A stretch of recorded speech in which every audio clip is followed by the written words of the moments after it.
You sent me this one. The new Porsche 911 GT3 Touring spied. Oh, no, not the Touring. Which article did I send you? Oh, I sent you the Touring one.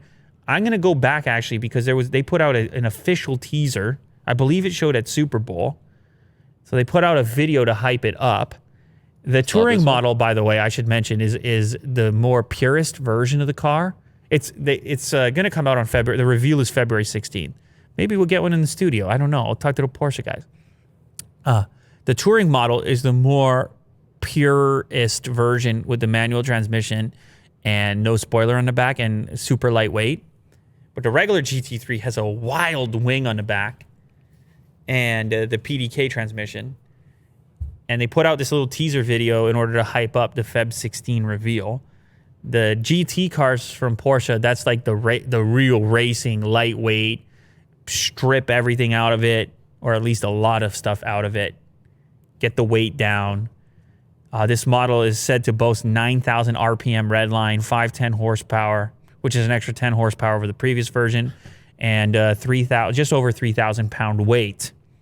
Now, apparently, a lot of the work here was to meet the strict emission standard that exists today for, 510 horsepower gasoline engines. Yeah.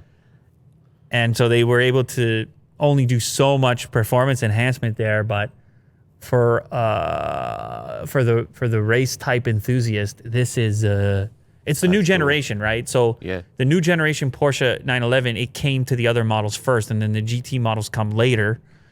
But you go from, so you had the regular 911, the 4S, the turbo is out, and now you have to have the GT3 and I guess the GT2 at some point.